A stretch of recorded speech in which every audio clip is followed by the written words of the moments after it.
Welcome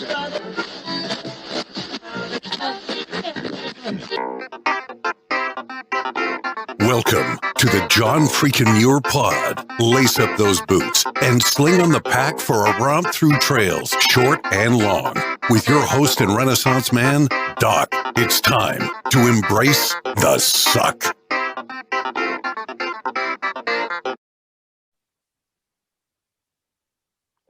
Welcome back to another week on the trail. I'm Doc, and this is the John Freakin Muir Pod. Let's start off with a reminder. If you are enjoying the podcast, take just a minute, help us out, leave us a review on Apple Podcasts. And if you're not enjoying the pod, well, just go ahead and keep that to yourself. All right, let's get to this week's guest, who is a hiker and a YouTuber and podcaster with some fantastic content about his hiking adventures. Welcome to the John Freakin Muir Pod, Jeremiah Stringer. Hey, what's up, man? How's it going? Good. How are you? I'm doing fantastic, man. I'm a teacher, and I'm just enjoying summer break, backpacking all the time. Congratulations. Thank you. I'm a little jealous. Well, don't be too jealous. I've been working 4 to 8 hours a day, like just hustling, doing content creation, that kind of stuff. So it takes up the time, but, whatever. That's right. But, it's your passion, so it doesn't feel like a job, right? That's right. It's not a job. It's really fun, especially the best part is actually going out to the woods and spending some time in nature. Then you got to come back and process all of it. Yeah. And I didn't realize when I first reached out to you, and I just recently realized you have your own podcast. Yeah, we have a podcast called the Backpacking Podcast, and that says it all, right? We just talk, hang out, and it's unscripted pretty much. We just chill and have a good time talking backpacking and hiking. Very good. How long have you been doing that? I think we started that about a year and a half ago, I believe. January of 2020. January 4th, 2020 was the first episode. So we're closing in here on a couple of years. And we just, it's crazy, man. The growth and the support and you know how it is, the comments and feedback that you get makes it all worthwhile. You get to hear about how you made somebody's day better. Yes.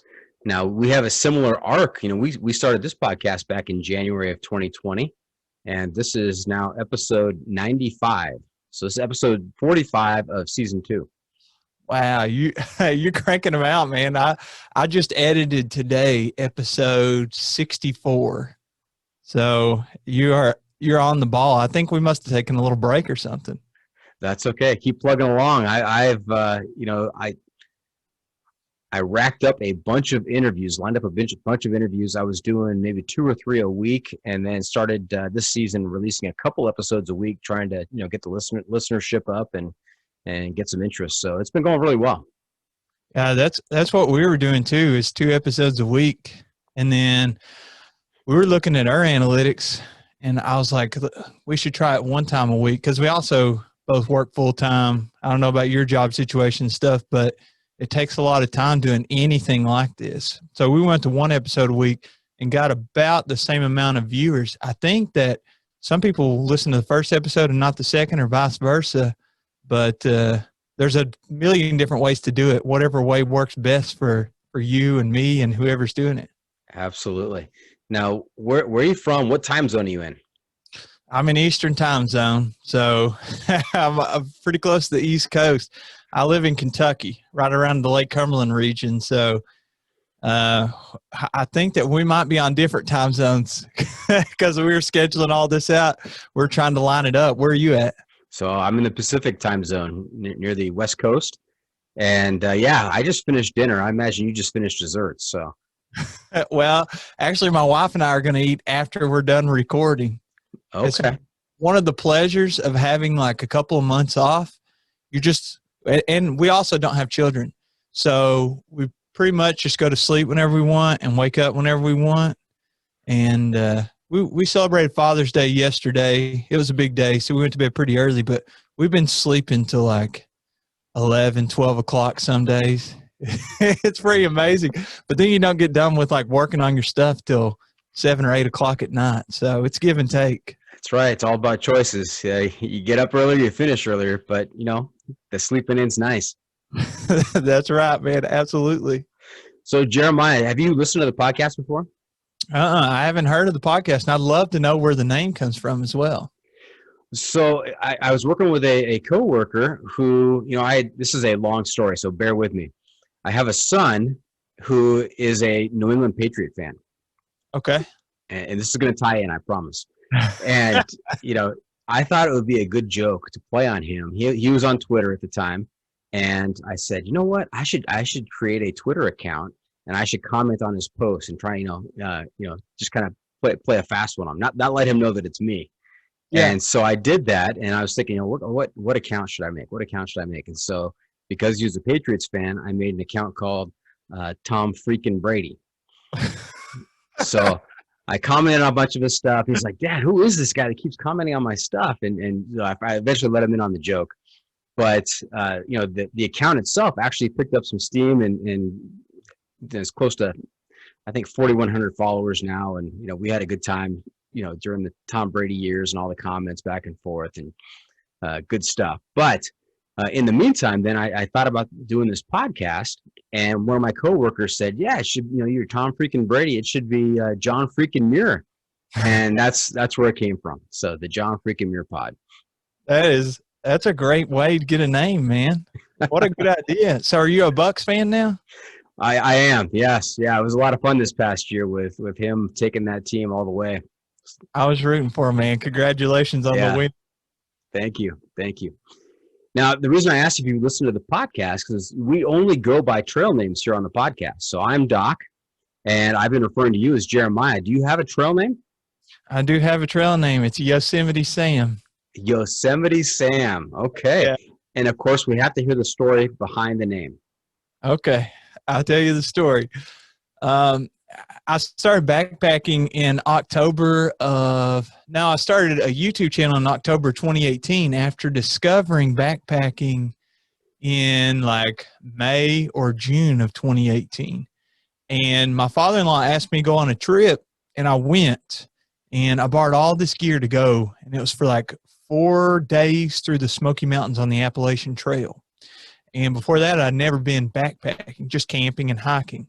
And when backpacking, you take everything with you that you need.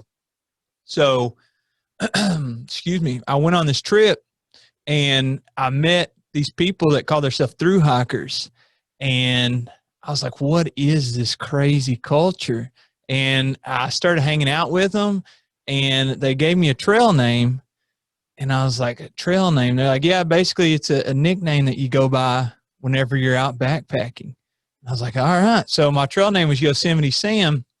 And the way they gave it to me, or what caused them to give it to me, it was my first ever trip, right? You're super green. You don't know anything about the gear and pretty much what the mileage or anything like that is like. So whenever I was packing up all this stuff, I was asking all these people for advice, and they're giving it to me, but I was asking them, like, so, what do you take backpacking? How do you do it? And they're like, these people didn't know anything about backpacking either. It's just random stuff. So a bunch of people, whenever I was asking for their advice, were asking me if I'm going to be taking a gun with me. And I was like, I didn't even think of that. They're like, well, how are you going to protect yourself from bears? And I was like, well, I guess that is a good question. So I went and I bought a handgun to take with me. And I strapped that to my hip belt, like right in the front.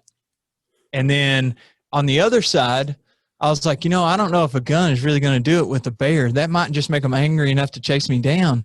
And I was like, I guess that would protect me from other people, and now I don't really, carry a weapon, but if I'm in bear country, I'll carry bear spray, and I took bear spray too. So I strapped that to the other side of the hip belt. And then I was, dual wielding the bear spray and the handgun, and have never had to use either of them at all whenever I'm in the backcountry. But I guess the thru hikers thought I was absolutely insane, because at this point they had had several hundred miles under their belt, and they're like, "Who is this guy? And why is he open carrying this gun on the Appalachian Trail?" But you live and you learn, and that's where the trail name comes from. So my friends, they just call me Yosemite, the ones that call me by my trail name. Yeah, I was gonna say that's a lot of syllables. Yosemite Sam. If there was some emergency happening and they need to get your attention, that's a lot of syllables to get out. Yeah, and I did the long trail, and I gave other people trail names too, and that's where the whole Yosemite, I guess, abbreviation comes from. Is my friends who I'd spent like a month with at that point. I guess they were tired of calling me Yosemite Sam. Just Yosemite is fine. And that ties in very nicely with just the hiking community because Yosemite, one of the most beautiful spots to do some hiking. Oh yeah, I haven't got to go yet. There's so many. Sometimes I get a little bit like I don't know if disappointed is the right word, but there's so many places that you can go and hike and backpack that it's hard to see them all. I could like do a different trail every single day for the rest of my life and never get to see all of it. So I've gotten to go to quite a few places, but Yosemite is definitely on that list.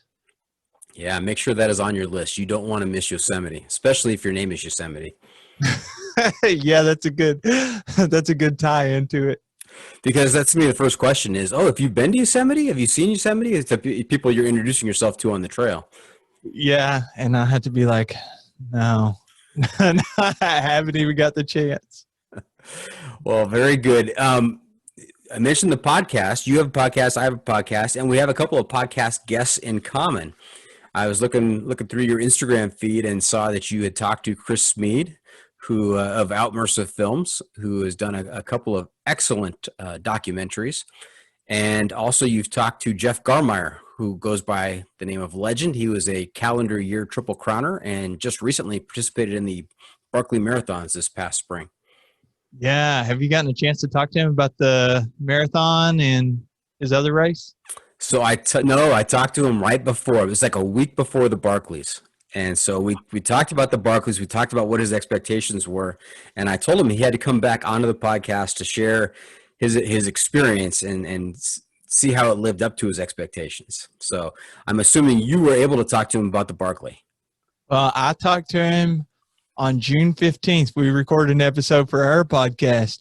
And I was keeping up with him on Instagram. And if there's anybody to watch on Instagram, it's him. His stories, hilarious. And he wears like the most ridiculous stuff, like fake fur coats and tiger print. It's insane. And anyway, he come on, recorded an episode with us on June 15th. It was the second time we had him on.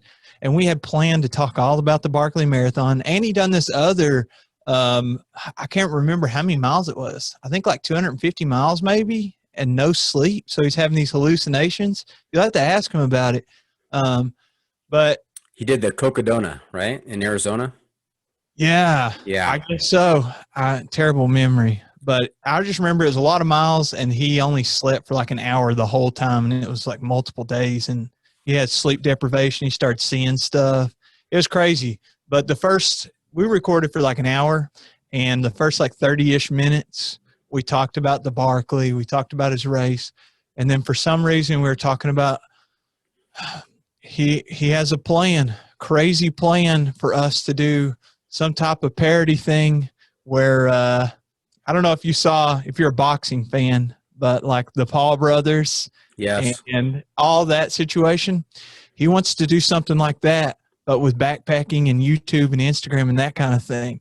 So I think we've come up with maybe putting it on a battleship. I don't know. I'm not sure we have the budget for this. And I don't know if it's professional wrestling or MMA or mud wrestling.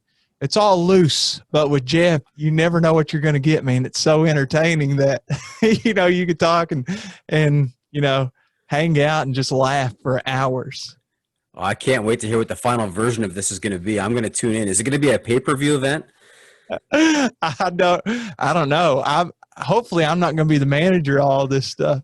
Or maybe I'd become a millionaire if I were.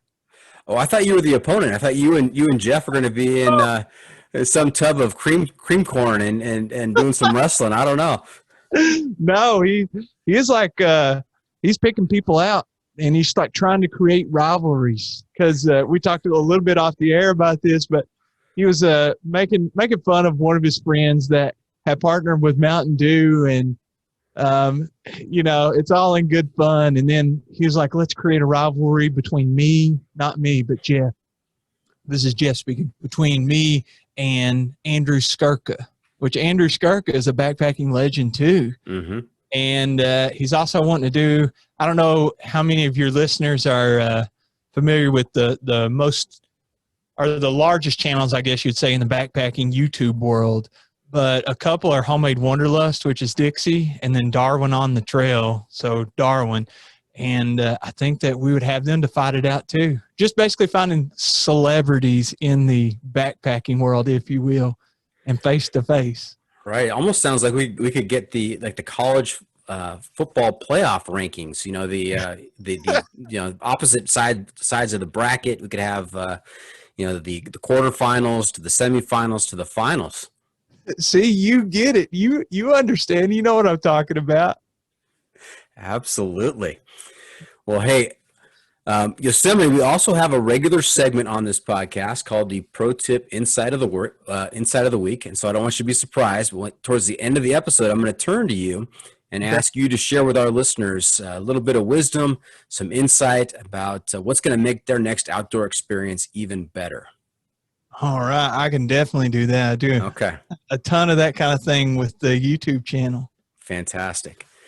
We also have another feature on the podcast this season called the Must Bring Gear Review, and it's sponsored by the ultralight backpacking gear company Outdoor Vitals.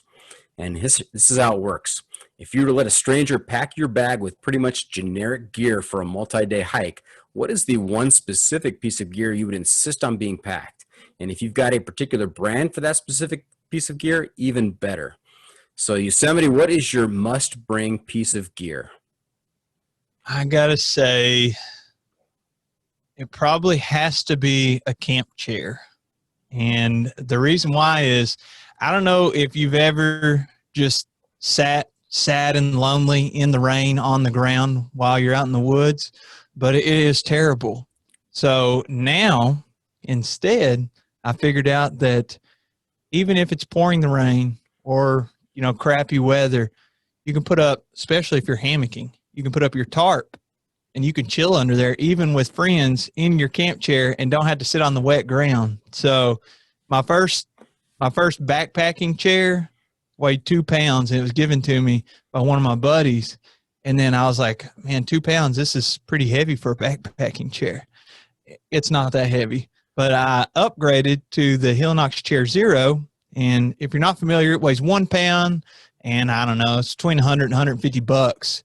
So I was like, it's worth it. And then very, very recently, I got one that's 3 pounds. Have you seen the Hillnox Sunset chair? I have not. Have you seen the Chair Zero? Oh, yes. So it's basically a Chair Zero, except it sits higher. I'm 6'3", so like my legs all bowed up. It's not super comfortable. So it sits up higher, and it has a full backrest, and the pouch, or like the stuff sack, it actually zips and stuff, but you can take your extra clothes and stick it in there, and it's got Velcro on it and Velcro on the chair, and it like sticks together, and then you have like a neck rest / pillow too. So for 2 more pounds, you can take it. My plan is to only pretty much take it like backpacking on either super ultralight trips that I've already like shed as much weight as possible. I'm like, add an extra couple pounds. It's not a big deal. Or like I do a lot of winter backpacking trips where I only go in 2 or 3 miles, and you just set up and bring pretty much whatever luxuries you want. Yeah, I can't wait to try it out. Nice. I have this image of you, Yosemite, sitting in the Chair Zero, 6'3". Your knees must have been up around your chin.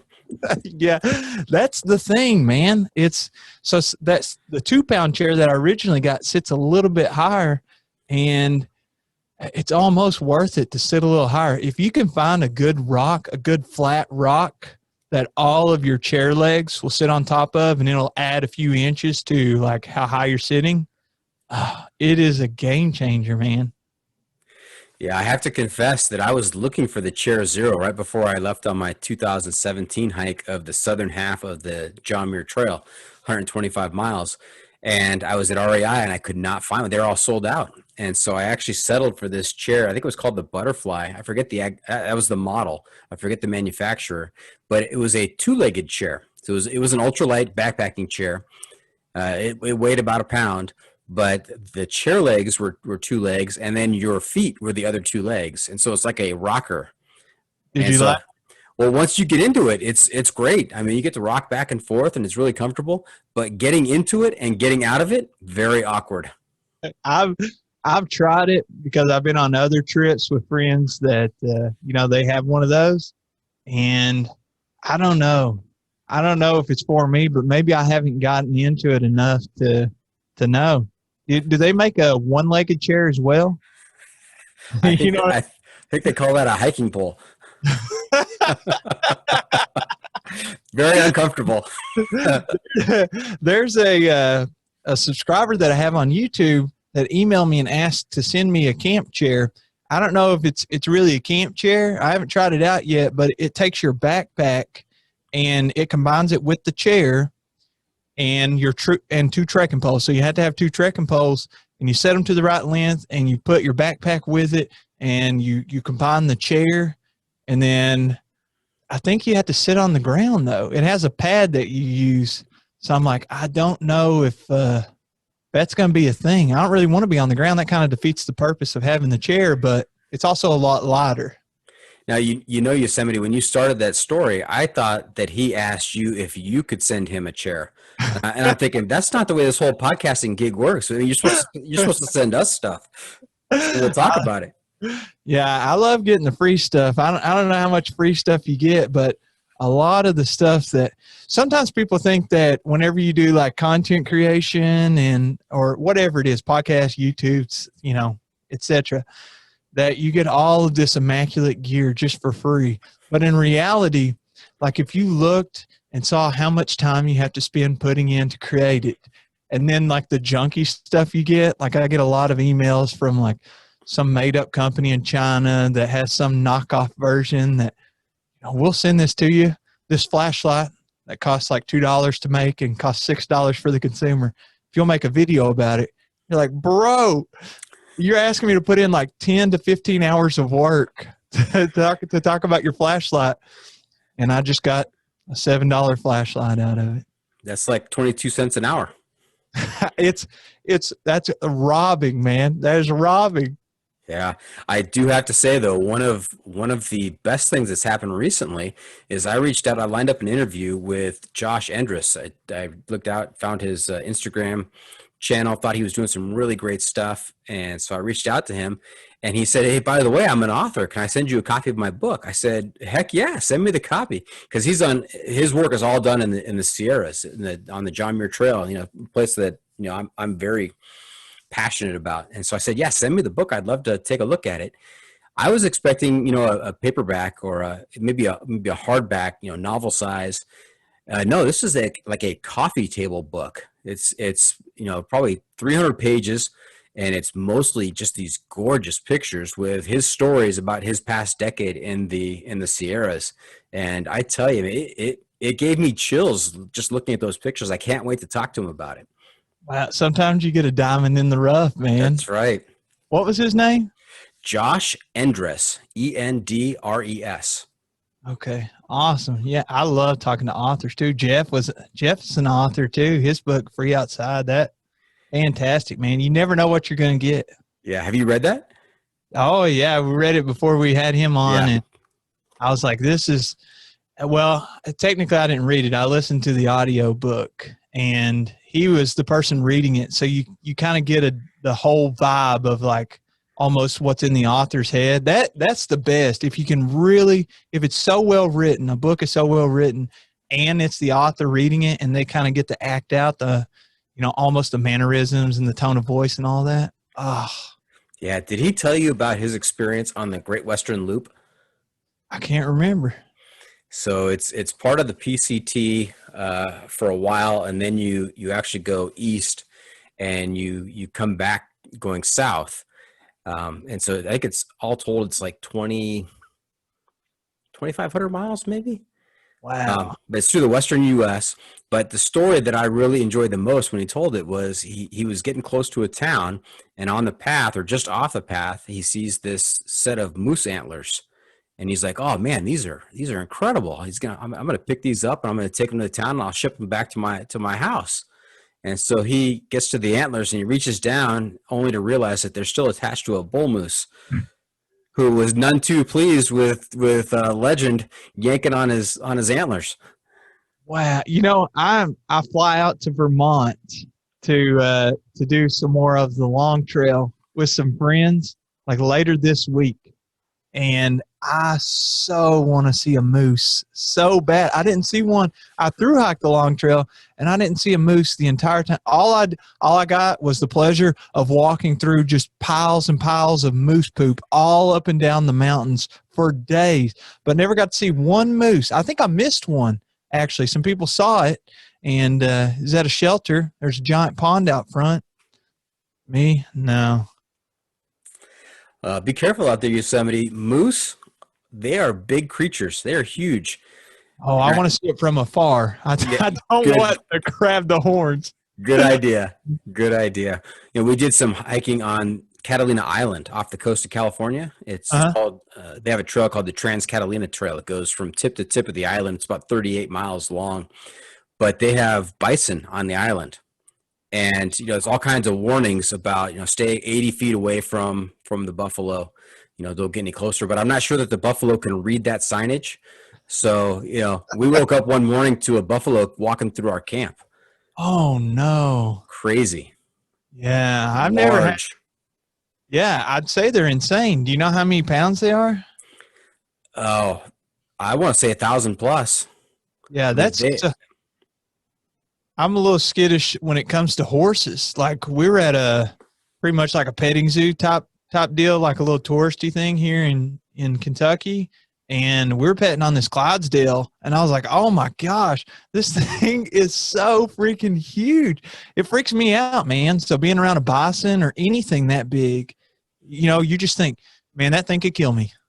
I'm not at the top of the food chain here. It could kill me. I'm not about that life. Very good. Yes. All right. Hey, before we get too far down the trail here, let's back up a little bit. I'd love to hear about your background, where you grew up, what kinds of hobbies you were involved in as a kid. Was the outdoor experience part of growing up? Your parents take you camping, and just how you got involved in the outdoors? Sure. Absolutely. So I was born in a small city in Kentucky called Monticello, and I grew up pretty much fishing and hunting, a lot of squirrel hunting. I think I killed my first squirrel when I was probably, 9, 10, 11, somewhere in there, and just learning to shoot. And then I got to like a little bit older, and I was also always kind of a bigger kid. So when I got to high school, they wanted me to play football, and I was like 275 pounds or something like that. And so everything else pretty much took a back seat when it comes to the outdoors, besides just like the usual camping trip with, your family or whoever. And then went to college and graduated and married my wife. And then her father-in-law really got me back into doing a lot of the outdoor stuff. I was like, now I try to, even while I'm working, at least take at minimum two overnight trips per month. And then now, like since I'm not working at the moment, I try to get out every chance I get. Like I've probably been on 5 or 6 backpacking trips since May, and it's mid-June, end of June. So as I was growing up, we would do stuff like car camping. We go ginseng hunting. I don't know if you're familiar, but you're pretty much looking for a plant in the woods and look for the leaf pattern. And, you dig up the root. Last year, I think it got up to $700 a pound. So you dig the roots, and it can be fairly ludicrous if you're really good at it. So we do stuff like that, or, splish splash around the lake. Grew up on a really big lake here in Kentucky. And then whenever my father-in-law asked me to go on that backpacking trip is when it really turned on for me. And, you know, all throughout college and that kind of thing, I maybe got to get out 2 or 3 times a year. Usually we would go to Land Between the Lakes, which there's Kentucky Lake and Lake Barkley here in Kentucky. And there's this long strip of land right in between them. It's got a bunch of trails for biking and hunting and hiking and stuff. And we do that every spring and fall break. But other than that, you know, you're just kind of living life and, you know, getting educated, I guess, is what was happening. Mm-hmm. Mm-hmm. And so what was the year of that first backpacking trip for you? That was in 2018. So I graduated college in 2015 from Western Kentucky University. And then my wife and I bought a house, and she started cooking and I kept on eating. So I was like 300 pounds. And then I was playing in this basketball game, this student versus faculty basketball game. And one of my knees pretty much gave out on me. And I was like, what the heck? So I went to the doctor, and he was like, hey, you know, you have patellar tendonitis and you're basically too fat. So you need to lose weight. If you want to keep like being active and doing the sports and that kind of stuff, you need to lose weight, and you need to do all this physical therapy. And so I did. And I worked and worked and worked at like cutting weight for about 18 months, like took it very, very seriously, worked out a whole lot. And I got down to like 188 pounds. So I cut a bunch of weight. And then this backpacking trip was like right at the beginning of summer break. So end of May, beginning of June in 2018. And I had lost all that weight over the 2016, 17, 18 time. And then I was in the best shape of my life going on this trip, which thank God, because all the stuff that I took, first of all, it was like 40 miles from Fontana Dam, and we were going up to Klingman's Dome. And then I kept going because I wanted to hang out with the thru hikers. And we went to Newfound Gap and caught a ride into Gatlinburg. And I kind of showed them around because I only live 2 or 3 hours from there anyway. So went there as a kid and stuff. But my backpack probably weighed 50 or 60 pounds. It was ridiculous. So I know it was terrible. So doing those the first day was like 10 miles. We got there after dark and woke up all the thru hikers clacking and clanging, having no idea what we were doing. But if I hadn't been in such good shape at the time, I don't know how I would have made it. Yeah. So what are you weighing in these days? Because I'm looking at you. I had no idea that you were once, you know, pushing 300 pounds. You don't look like that at all right now. Well, since I get to go outdoors and do all this stuff so much, it really keeps me active. Plus I, you know, lift weights and play basketball and, you know, anything like that that's active in a workout. But right now I'm probably 210, 220, somewhere in there. And it just depends. But the main goal is to keep it normal, like not too small, not too big, live life to the fullest, and, you know, not worry about every little thing that goes into your body, but also maybe only one piece of cake, you know? Everything in moderation. That's right. Everything in moderation, and you'll be good to go. See, a lot of people, I don't think they realize it takes a long time to gain all that weight. So whenever you're ready to lose it, it doesn't happen in a couple of months. You know, if you're 20 pounds overweight, hey, just set a goal of like a year. Don't do like, I gotta drop all this weight, because you haven't really changed your life. You know, you change your eating habits temporarily. Yeah, good point. Good point. And I said everything in moderation. I meant to say everything in moderation except when it comes to outdoor adventuring. Then you go whole hog. All aboard on that train, man, for sure. All right. And you've mentioned a couple of times that you are an educator. Do you teach junior high or high school? I teach high school, and, you know, as long as they sign my paycheck, I'll teach whatever. But they basically have me teaching different stuff in math. You know, I have a degree in math and education, so geometry, algebra 2, pretty much all that stuff that everybody hates. That's me. I'm your guy. And I bet you have to connect with those students to get them engaged and want to, you know, tackle those tough subjects. Yeah, it's always interesting seeing them.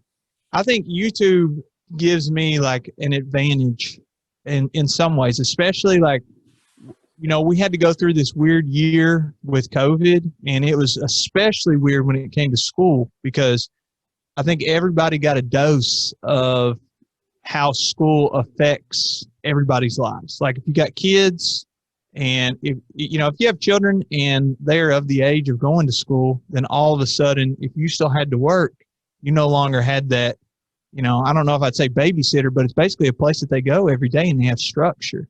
Mm-hmm. So since I already knew how to do the technology type things, doing the podcast, doing the channel, all that kind of things, it really gave me an advantage. And then, you're talking about your son on Twitter. The kids or anybody that's younger are all about the social media. So anything that you can do to relate, like when they discovered that I have a YouTube channel, they're like, I remember it happened just a couple of months ago before we let out, and I hadn't said anything about it. And they were like, what? Mr. Stringer? That's what they call me. Mr. Stringer has a YouTube channel? How did I not know about this? Blah, blah, blah. So, yeah, the kids don't especially love math, but anything that you can do to connect. And, I live in a pretty rural environment. So especially since, I'm getting more and more knowledge when it comes to the outdoors. And a lot of those people that I teach are just good old boys and good old girls. Their idea of having a good time is taking the side-by-side out and, doing donuts and climbing hills and taking the four-wheeler and going to the lake. And I love to do all those same things. So, it really helps. Now, hang on a second. What's a side-by-side? Side-by-side is like they make different kinds, right? If you had a utility, it's basically one of those things you'd see driving around on the football field that's got like a little truck bed in the back. And then, if you got one that's going into the woods, they're all different brands, like Honda makes them. And, you hop in, or they could have a back seat. You could have a really big one that you can climb rocks with. It's like a four-wheeler, but a little bit more family friendly. Got it. Okay. Throwing out that Kentucky lingo at me. I had to slow down a second. Yeah. Well, we definitely got different lingos. We're so far apart. Now, I used to be a principal, and so one of my favorite activities at the high school was when we had our annual dodgeball tournament, where the students would at brunch and lunch, they would go through this whole tournament and go through the different brackets, and they'd have their teams, and we'd have an eventual champion. But then that championship team and the other teams as well got a chance to take on the faculty team, and so that was a lot of fun. That particular day, we'd be in the large gym at lunch, and we'd be in our dodgeball gear, just hurling those balls at the students. So, I don't know if that's legal anymore. That was back in the day.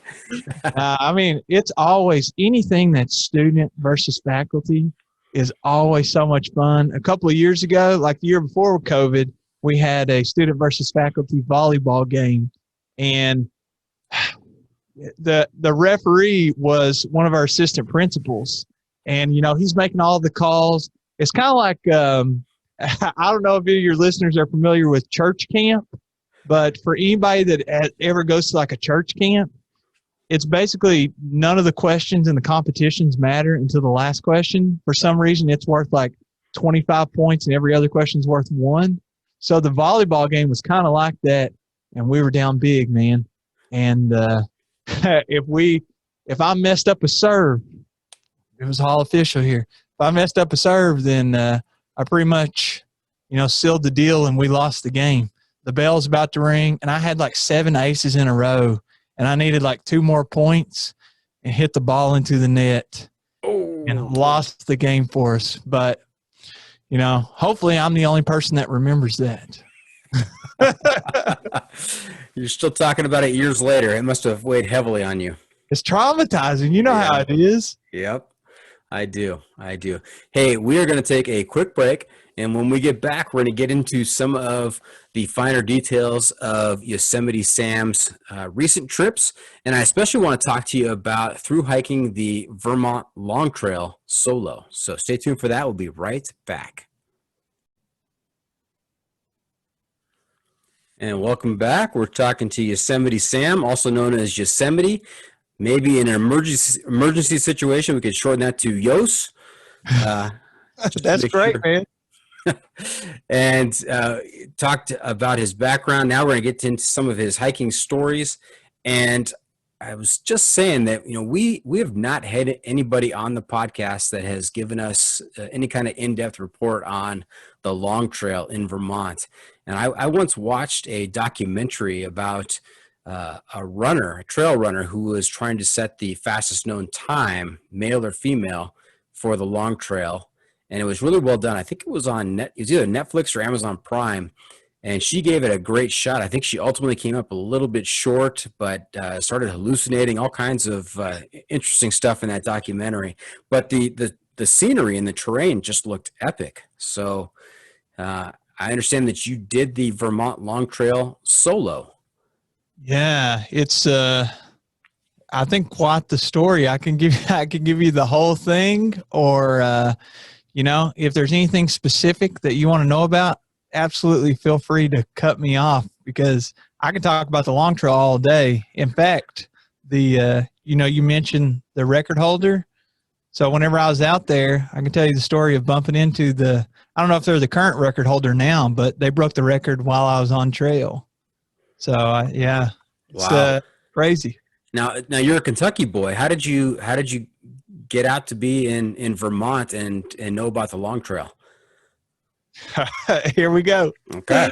So that very first trip I told you about with my father-in-law, I met this guy called Hatchet Man, and he was actually a firefighter, and he was a vet and lived in Boston, and he was a thru hiker at the time on the Appalachian Trail. And then I didn't really think anything of it. He and I still stayed kind of in contact, but just out of the blue, he texted me, a couple weeks before trail days on the Appalachian Trail of the next year. So I hadn't talked to him in months. And he's like, "Hey man, are you doing anything this summer? I'm thinking about doing the Vermont Long Trail." And I was like, "Well, I was thinking about doing the Sheltowee Trace Trail. It's here in Kentucky and it's like 300 and something miles long." And he was like, "Why don't you come do the Vermont Long Trail with me?" And I was like, "Well, I guess I could fly up to Boston. If you want to pick me up, then I guess we could go." And then it was like the next week I flew up to Rhode Island. He picked me up. And then the next night we headed to the Long Trail, and it's like, I don't remember, 200, 300, 400 miles, somewhere in there. It took me about a month, and we got a hotel the night before, got dropped off at the trailhead the next morning. And then he and I hiked together for a couple of days. But the first day we only made it like 6 miles. And I was like, I don't know. I can't just do 6 miles a day. Like I kind of have a deadline. My wedding anniversary is June the 18th, and my wife's birthday is June the 20th. We got Father's Day that same week. Like I need to get back.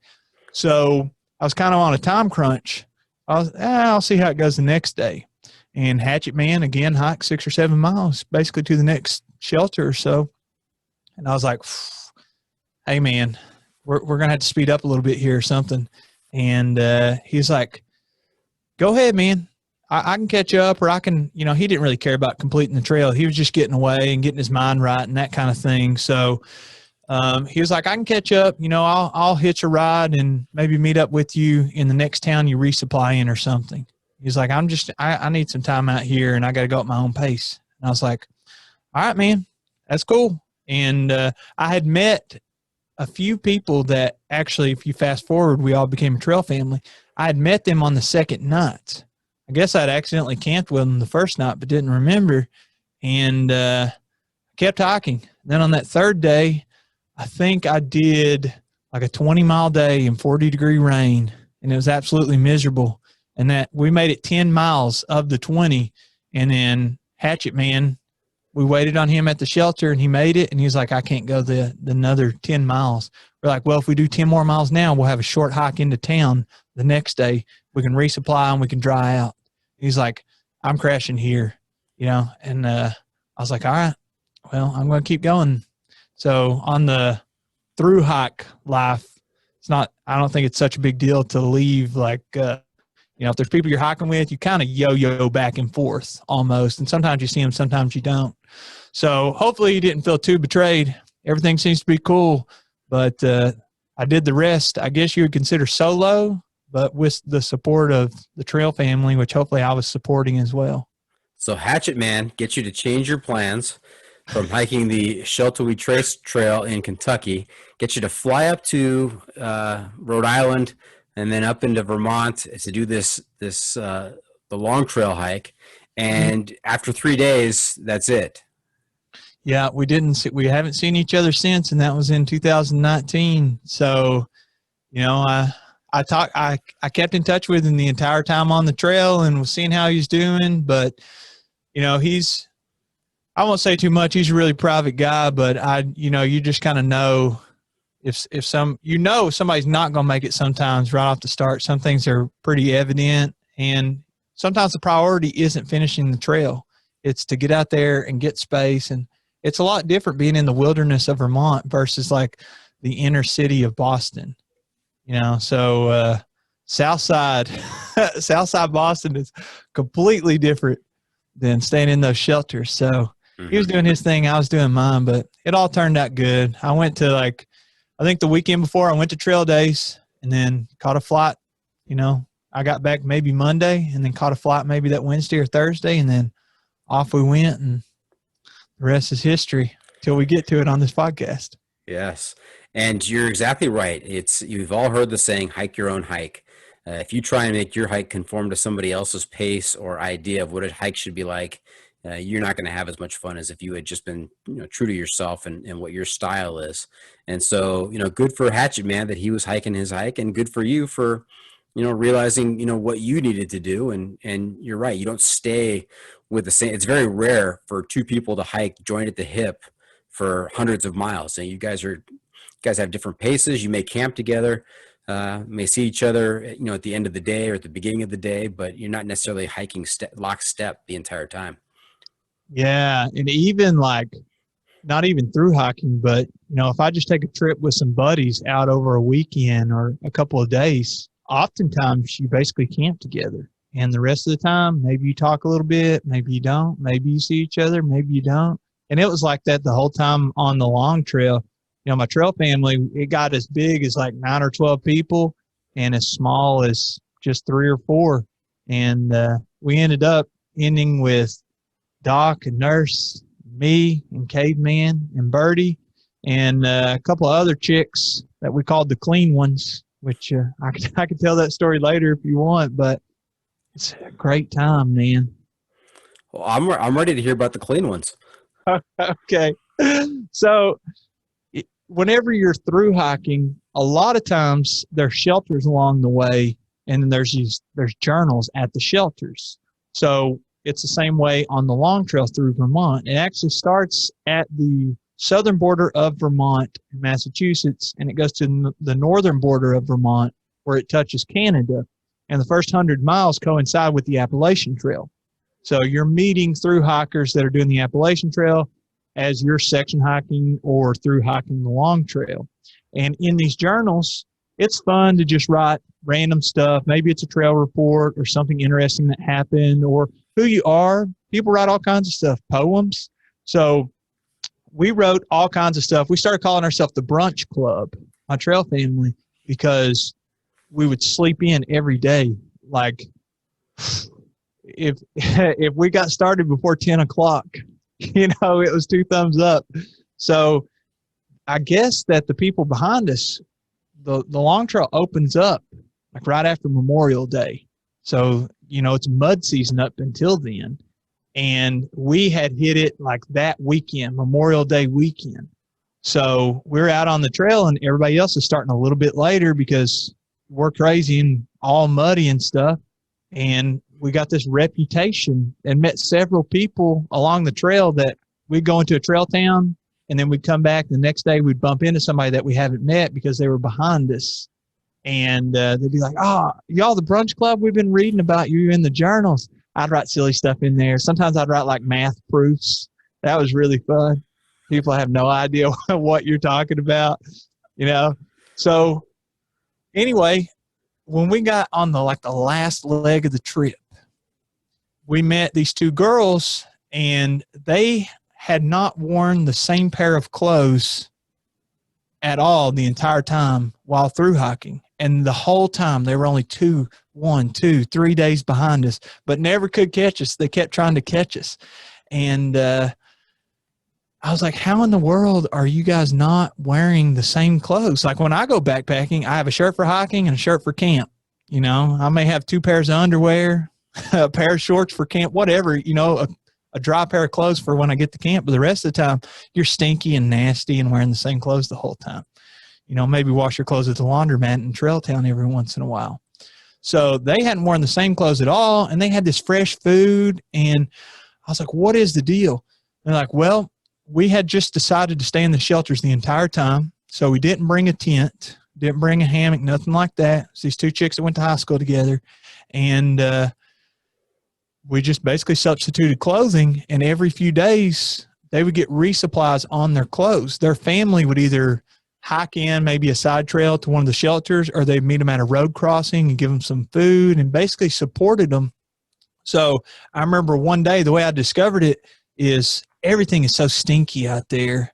And, you know, I go to the laundromat and wash my clothes, and I take the, you know, the little, what are the cloth sheets called that you throw in the dryer? Right. The fabric, the static fabric dealios. Yeah. They're like some kind of dryer sheet. Right. So I would take those with me and just smell them.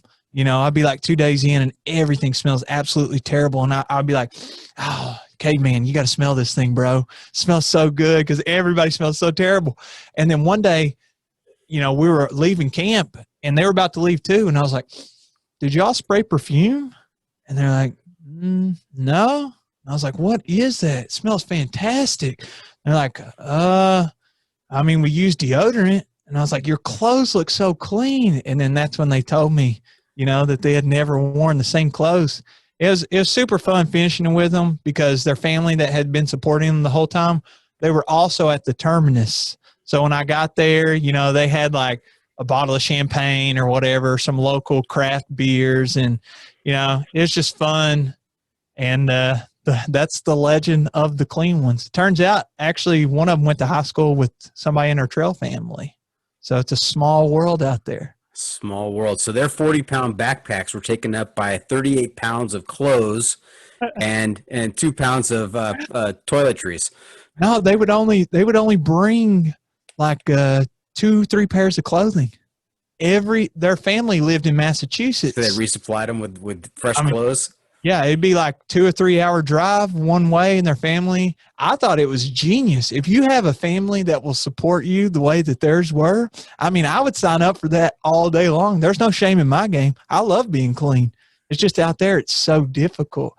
But yeah, their backpacks were definitely smaller than mine. They might have had 35-liter packs. And, you know, I was rocking the 65-liter. Bring me a burger and a clean pair of skivvies every 25 miles. We're in business. Well, the most ridiculous thing was I was like, so y'all haven't worn the same clothes 2 days in a row. And they're like, well, at the beginning of the trip, we brought like a whole week's worth of clothing, but we only brought like 2 pairs of socks apiece. And I was like, you could have brought an entire week's worth of socks, but you brought like T-shirts and running shorts and stuff. Socks are like gold out there, especially, I mean, they call it Vermud. Like it's Vermud for a reason. There's no point. I even got injured at one point because I was trying to keep my feet from not getting all muddy. You know, every day you're taking off your shoes at lunch and trying to air out your feet. And every night at camp, you're building a fire, not because you're cold, but just because you want to dry out your inserts of your shoes. You want to dry out your trail runners. You want to dry out your socks. You build a little clothesline. I mean, I felt so bad for them. Wearing the same pair of socks for a week. That's rough. Vermud. I love it. I had not heard that before. That's excellent. Oh yeah, man. It's so muddy. I'm about to go back and hopefully it's a lot more clear. You're guaranteed 2 things, black flies and mud. So if you're okay with that, you'll be okay on the long trail. 2 of my favorite things. Now, you were talking about them trying to catch up to you.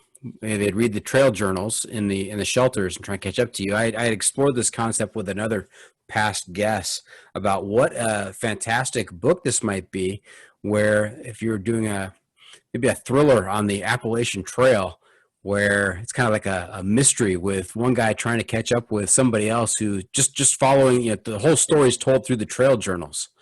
Oh, that would be amazing. And if it's a thriller, you could throw in a twist at the end if you wanted. Maybe Right. never existed, and it was somebody else.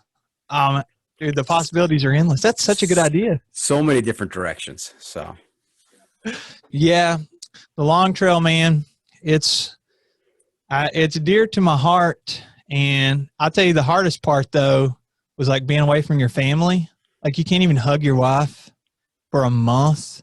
If you're through hiking and, you still want that, as close a connection as you can, if you can get your family to meet up with you along the way, or you're fortunate enough that they live along the trail and can help support you, that to me was the hardest thing. Cause I got 2 weeks in and, some days you don't have cell phone service. It's getting better and better, as we go into the future with technology.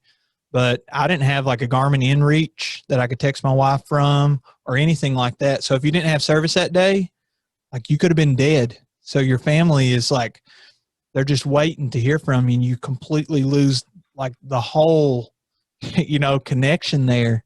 And it's rough. So I was so excited to get back home. And I remember flying back home. I was supposed to get back. I believe it was June. I was trying to get back by our anniversary. So June 18th, and my flight, I got a flight in time. I booked the flight on top of a mountain in Vermont because I had cell phone service up there. And I remember booked the flight and I was like, I'm going to have time to get back. It touched down in like Nashville at 5 p.m. or something like that. And then I parked at a buddy's house in Nashville. He had an apartment down there. I was like, sweet, free parking. I'll just take an Uber to the airport. So he picked me up. We got some food and I got my truck to leave. And I didn't make it, I don't know, 2 or 3 miles. I was still in the city of Nashville and my truck started smoking. And I was like, oh my gosh, what is the deal? So like I whipped the truck into a parking spot along the road and called my buddy, and he was working out at the time. He was on like a 2-mile run, had to run back to his house and pick me up. And I was like, bro, you got to come over here and pick me up. I got to figure out what the deal is with this truck. It's broke down and I'm supposed to be back. I'm going to lose an hour driving back because you're in Central Time. I'm going to Eastern. My anniversary only lasts for like, what, at this point, 5 more hours, 6 more hours, 4 more hours, who knows? And it's a 3-hour drive. So he's like, okay, well, where do I pick you up at? And I looked and I had pulled right in to this adult shop right in front of it with this old Ford Ranger, just smoke billowing out from under the hood. I walked into the adult store and I was like, hey, it's a long story, but I'm trying to make it back for my anniversary and I live 3 hours away, and please don't tow my vehicle. I'm going to go up here to O'Reilly's and see if I can get some parts to fix it. Sure enough, part of the coolant system, part of it had dry rotted, and I was able to scrape together enough tools and go to O'Reilly's and buy a part and fix it and put more antifreeze and water in. And I made it home like 1 or 2 a.m., completely missed the anniversary, but I made it back in time for,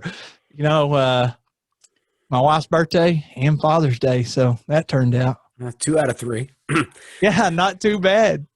Now, the important question was Mrs. Yosemite Sam tracking your location by your phone and saying, you know what, it's our anniversary. He's supposed to be back here pretty soon. What is he doing camped out at this adult store for hours?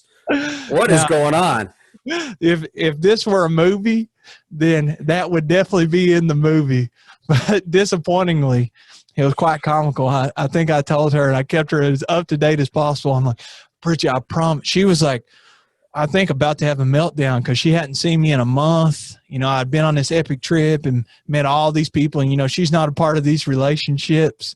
And here I am. There's only just the road between me and her, just the road. I just got to get home. And I called her and I was like, hey, I got some bad news. It's not good. I was like, my truck is smoking right now. And I'm broke down. I'm going to see if I can get it fixed. But if it were a movie, I would write that in. Now, if it was a movie, which actor would play you? Man, that's a tough one. How do I be modest here? I'm going to say, who's the guy that plays Deadpool? Ryan Reynolds? Yeah, Ryan Reynolds. I'm going to say Ryan Reynolds is going to play me. Okay. I could see that. This is like a rom-com, start out with the long trail and the journey back to your love back home for the anniversary and breaking down. And oh yeah, I could see this. This could be a script. I mean, there's so many stories that are left untold that, that's what's really fun. Like, I got to go up last July and hang out with the trail family that I met and hung out with along the Long Trail, and getting to meet up with those people.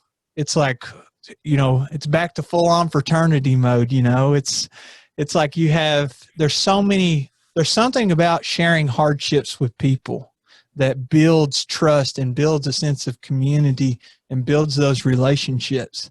And getting to meet back up with them, and hopefully at least one of them or two of them will be able to join us at some point whenever I head out, to hike some more on the Long Trail.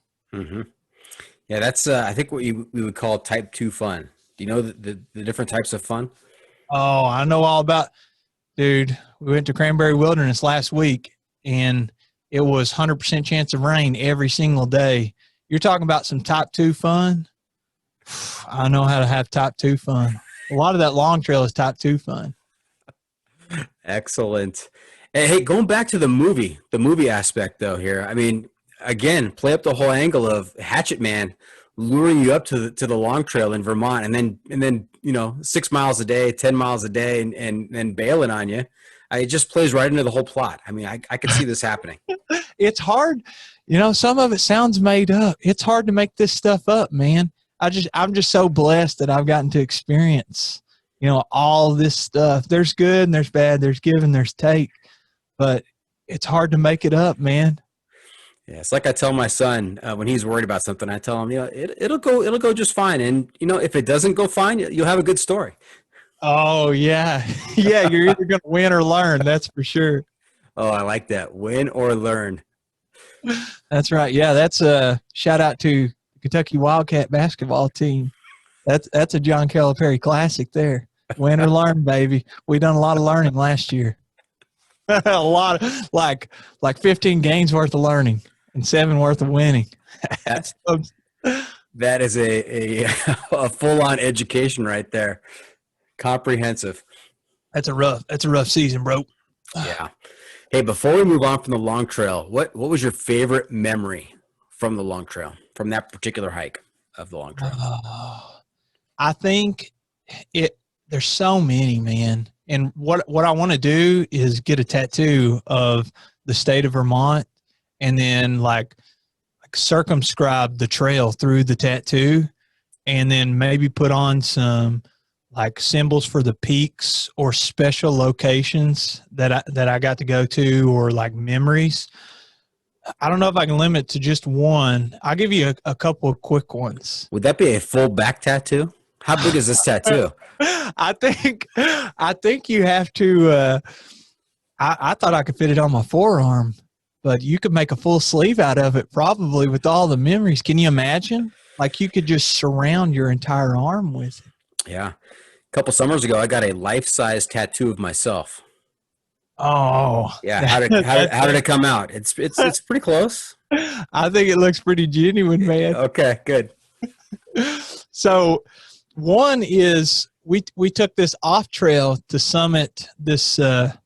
It's Kingston's Peak. A lot of these places you're going to hit on the Long Trail are ski designations. Like they do a lot of backcountry skiing as well as just resorts. A lot of the trail towns you go into are ski towns, and I'm backpacking during the spring, late spring, summertime. So all the skiing's closed.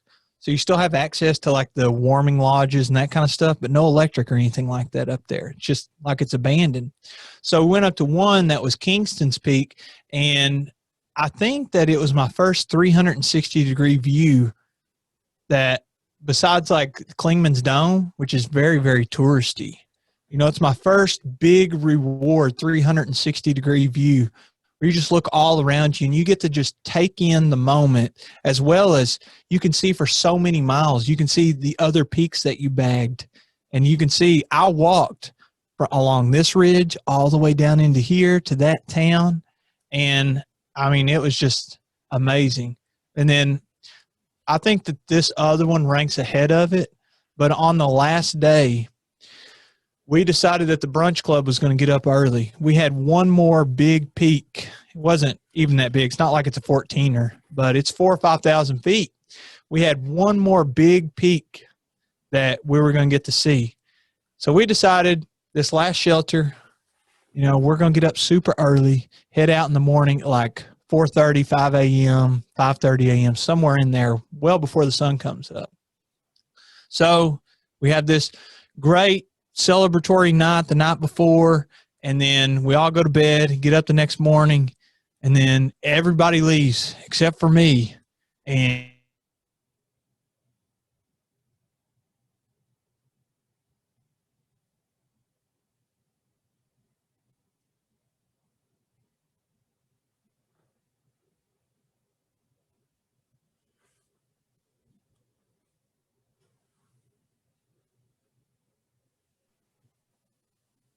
are you still there? Oh, there you go. You came back. Sorry. That's okay. I lost you there. What was the last thing you heard? The last thing I heard was that everybody got up except for you. Okay. So everybody got up except for me. And I did get up, but I'm pretty much the slowest and value sleep the most. So I was like, go ahead, guys. Go ahead. I'll catch up to you. And we had picked up a couple more people in our trail family at that point. We're all going to meet up there and watch the sunrise on top of this peak. So, I was throwing my stuff in my bag, just let out in the dark, full steam ahead, had my little headlamp bobbing, and caught them and then passed them. It was a few miles up to the peak, and got up there and everything just opened up. And it's a ski resort up there, but of course it's closed since it's summer. And I remember it was right before the sun was about to come up. It was maybe 20 more minutes. And I was I really wanted to refill my water, but I was so tired. I wanted to go in here into this little ski lodge and see if it was open enough that I could find a water fountain or a climate controlled room. And I went and I opened the door to the foyer, and there was some guy laying in there asleep. And I was like, whoa.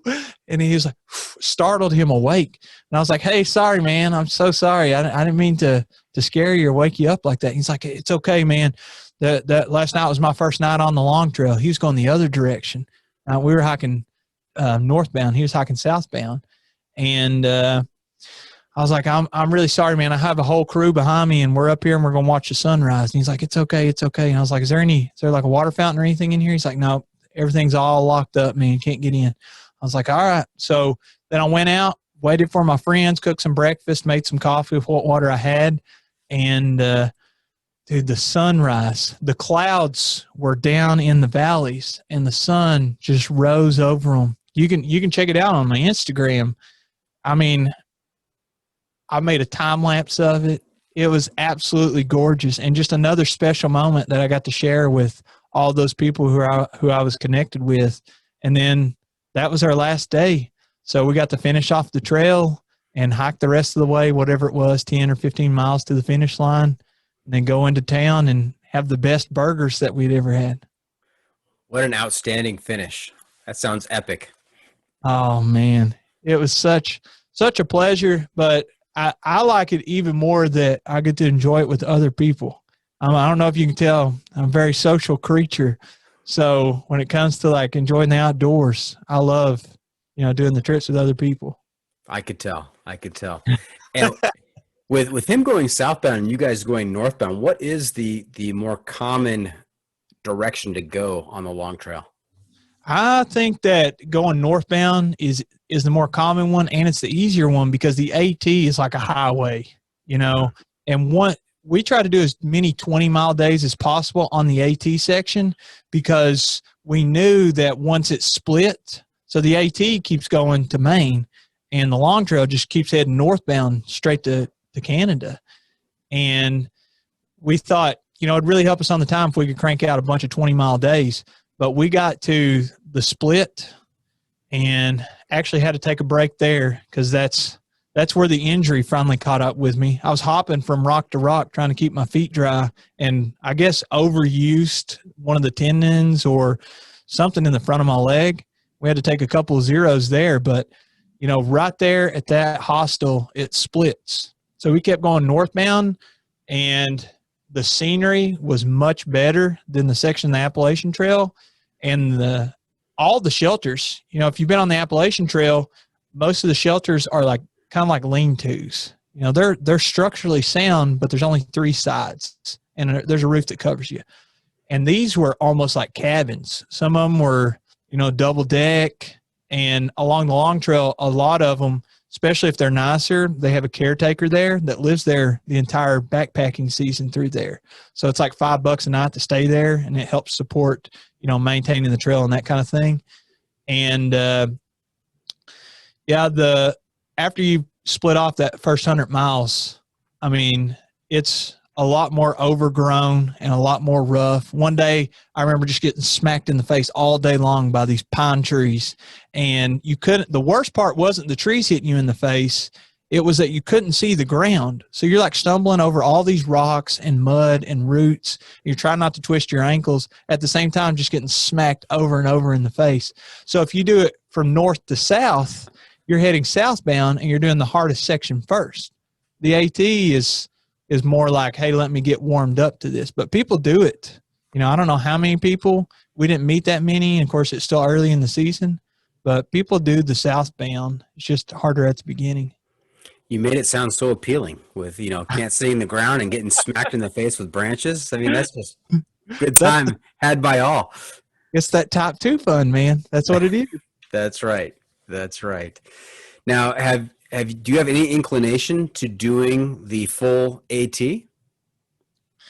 I would do the AT if either one of 2 things. If my wife will backpack it with me, I'll do it. Or if she's also okay with doing kind of like the camper life. I think campers are so freaking awesome, man. You get a toilet in the woods, and I'm not a huge fan of pooping in the woods. Honestly, we played the Don't Poop in the Woods game, and I didn't poop other than the privies in the woods at all the entire Long Trail that month. So she likes the comfort a little more. So if she wanted to do like a van life or RV life or camper life or something like that, some people also will, they'll kind of yo-yo it. I don't know if yo-yo is the right term, but they take 2 vehicles.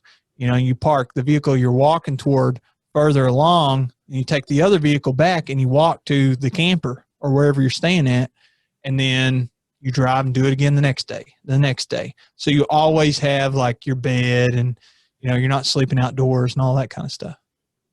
Yeah.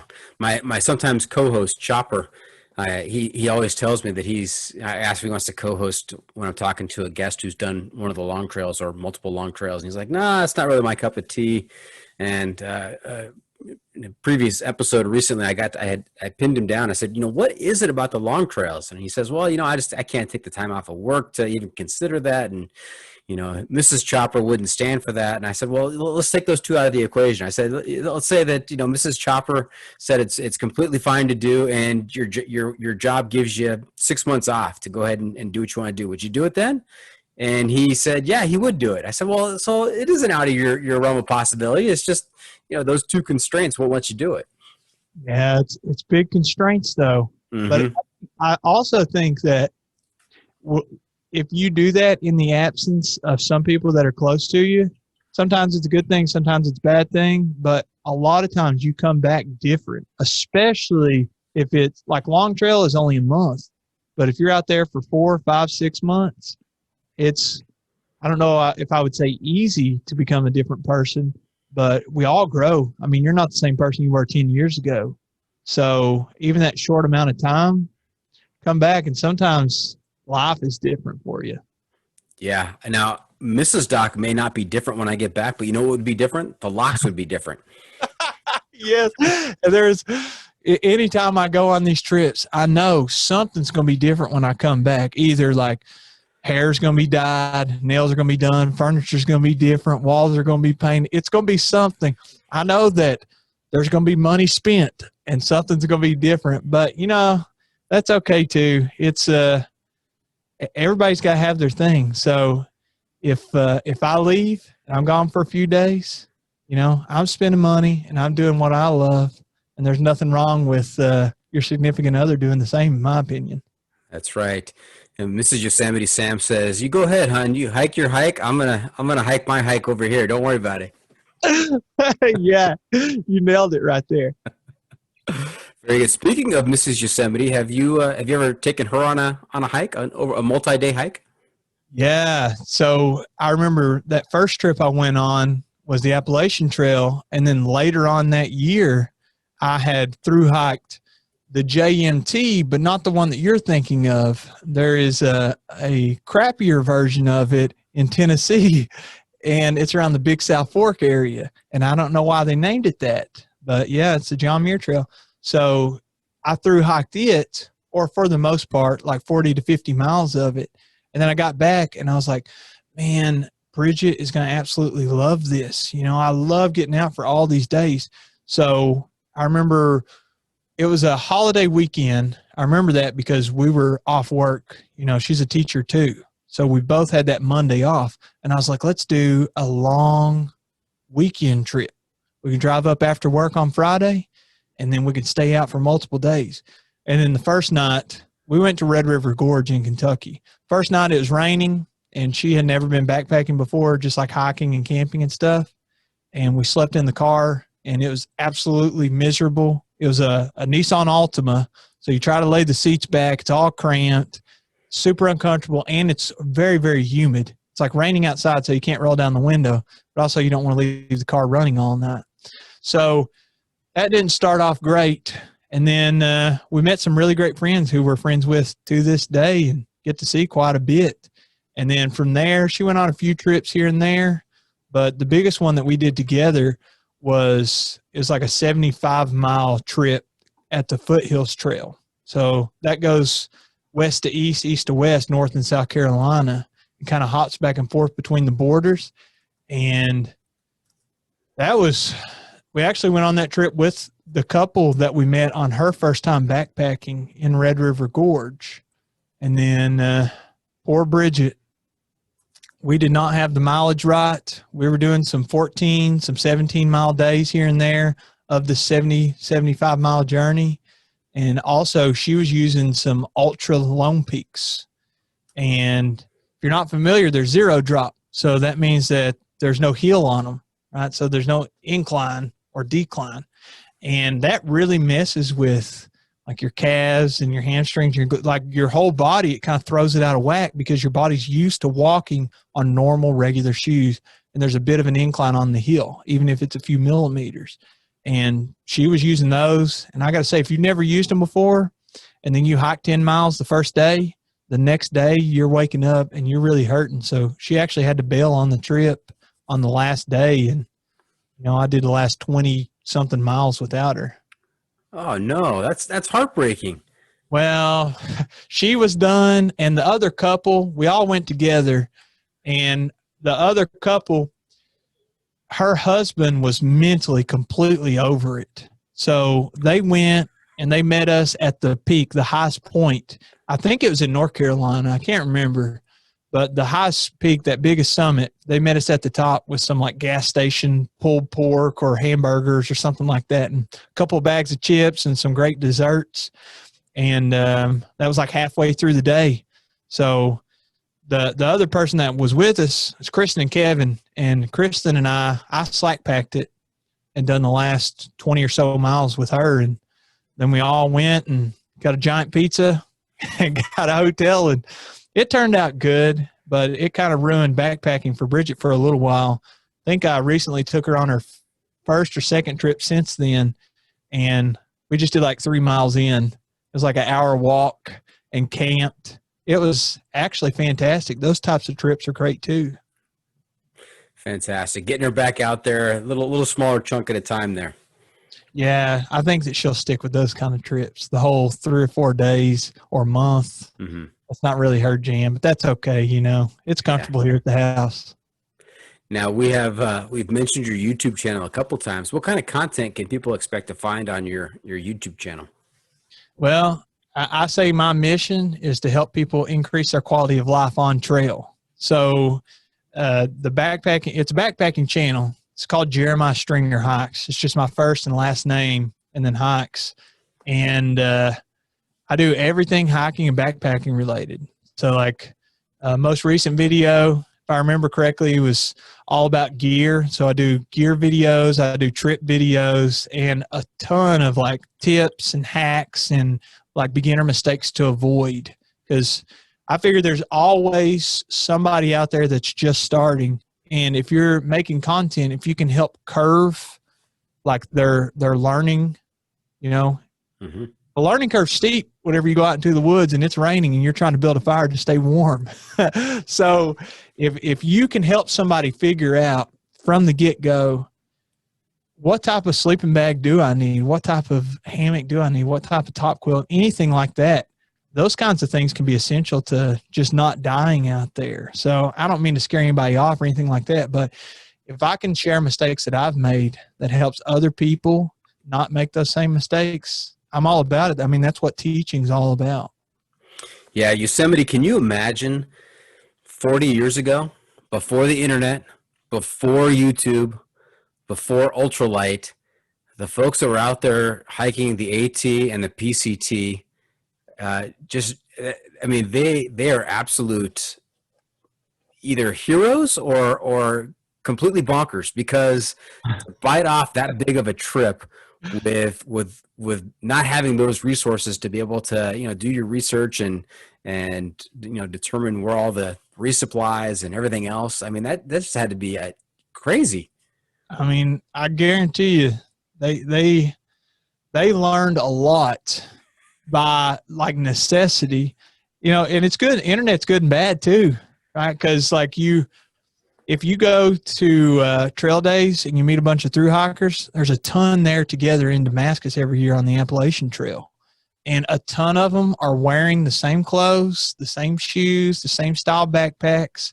So I think diversity is absolutely amazing in the backpacking world when it comes to all this gear and all the choices that you can make. Sometimes it makes it a little bit too complicated, I think, because there's so many resources and you don't really know what to pick and what's a good fit for you. But also at the same time, a simplified version would be okay too. There's something about learning from those mistakes, and it creates genuine educational opportunities for you, even though it can be kind of rough. That's right. Win or learn. That's right. Hey, Yosemite, you know where we are? What's up? We are at that time of the episode where I turn to you and ask for your pro tip insight of the week. What piece of wisdom, some insights, tip or trick do you have for our listeners to make their next outdoor experience even better? Man, there's so many. I want you to do a little game for me, if it's okay with you. Oh, the tables are being turned. Okay. I want you to, we'll see if I can think of a couple of hacks or a couple of tips or something like that on the spot with you naming a few pieces of random gear. Okay. Shelter. Do you want category, or do you want specific type of gear? Oh, it can be absolutely anything. So for instance, with the shelter, shelters are great, but if I'm flying solo, I try to avoid them. Because like if you can stealth camp around the shelter, my tip would be to do that, unless it's raining, then shelter's everything. But you're literally crammed in there with a bunch of people that you don't know that are all farting and burping and stinky and wallowing in their own sweat, whenever you could be in paradise, out in your hammock or out in your tent. You could have some earplugs in, being by the water, just being lulled to sleep, not having to listen to all of them. Got another one? How about water filter? Okay, the water filter. So what water filter do you use? I use it's a gravity filter, 2 liter gravity filter. I believe it's not a platypus. I'm a little embarrassed. I don't know the brand name of my water filter. That's absolutely okay.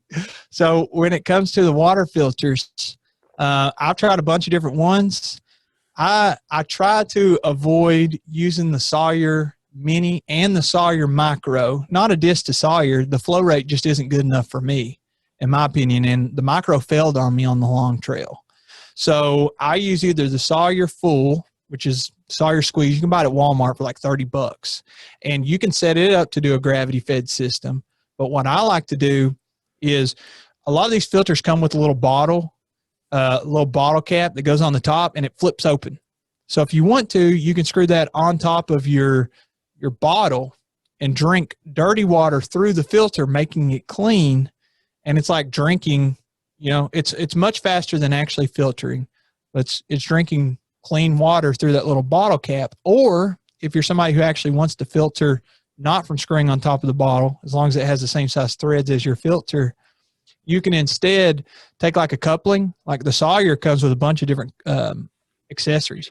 You can screw that on top, and it comes with a little hose for the gravity feed system. I cut off like 2 or 3 inches of that hose and stick it on the coupling, and then all of a sudden, instead of your water filter slipping around while you're trying to filter your water into your bottle, like that whole hose goes into the bottle, so you don't have to worry about it slipping out. Very good. Those are a couple good tricks. Yeah, thanks, man. You can find all of that kind of stuff. That's what I do on the YouTube channel. That's what it's all about. Okay. So there you have it. That's it. This episode is just about in the books. I hope our listeners enjoyed our time with Yosemite. I want to thank him for joining us this week. Yosemite, one more time, how can our listeners keep up with you on social media, and where can they find updates on your latest adventures? So on YouTube, Instagram, and Facebook, it's Jeremiah Stringer Hikes. And you'll find me on there. Okay. Remember to check out the pod on social media as well. We're on Facebook, YouTube, Instagram, and Twitter, and now TikTok. And if you have comments or clips you want to share, you can send it to me at johnfreakinmuir@gmail.com. Yosemite, I'm also looking to you to share a recommendation for a piece of media. We're calling this our adventure media recommendation to keep our listeners connected to the outside. So this could be a variety, in any variety of genres. Could be a book, could be a movie, could be a website. What do you have for us in terms of an adventure media recommendation? Well, I got a couple. One's a shameless plug. So our podcast as well is all about backpacking. So if that's your jam, then definitely check it out. Literally just the Backpacking Podcast, any of the platforms. If you're somebody that likes listening to books, Jeff's book, The Free Outside, is absolutely fantastic. Also, Heather Anish Anderson, I don't know if you've had her on as a guest, but she has a new book coming out that I haven't read yet, but she broke the record on the PCT, not just female, like completely broke the record on the PCT. So I can't remember off the top of my head what her book is called, but it is absolutely superb read. So I would definitely check it out too. Fantastic. I know that somebody's out there right now trying to break that record. There's somebody on the PCT right now trying to set the FKT. Wow. Those people are masochists. Yes, they are. I agree wholeheartedly. And you say we when you talked about your backpacking podcast. Who is your co-host? My co-host name is John Kelly. He has a YouTube channel that is the same niche as mine. So his is all about hiking, backpacking, outdoors, that kind of stuff. But John Kelly, we host a podcast. We also do live streams. So like Mondays, not right now, we're taking a break because I'm on summer break and backpacking all the time. But Monday nights, we do live streams on there and also upload them as podcast episodes. Now, I realize that in the big blue world that there are a number of John Kellys that exist within that. Is this the John Kelly that did the Barkley Marathons?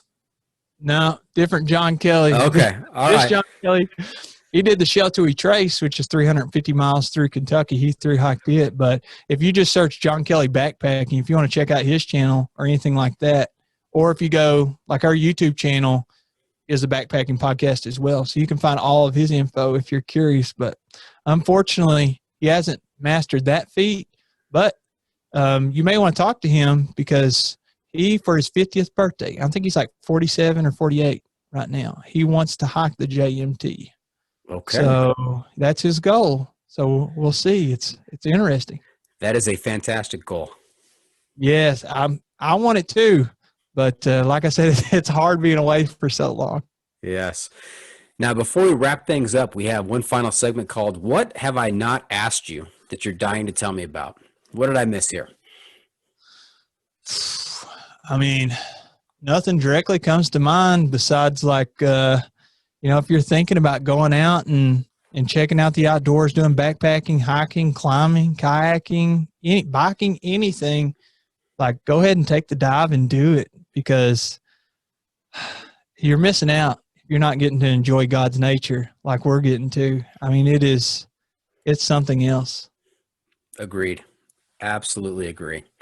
Well, that is a wrap from the John Freakin Muir studio. Any shout outs to friends and family, Yosemite? Well, I just want to thank my wife for setting aside the time. And, she goes through, I won't say goes through a lot, but it's very special that she makes so many sacrifices, because I spend so much time outdoors and then editing and doing stuff like this with people like you and others.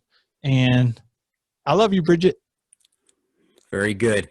Yeah, big shout out to our significant others out there that put up with us and allow us to do the things that we do. Yes. All right. Well, thank you for tuning in. Always remember, the trail is the trail. It doesn't care if you want to go downhill. It doesn't care if it's almost dark and you're looking for a campsite.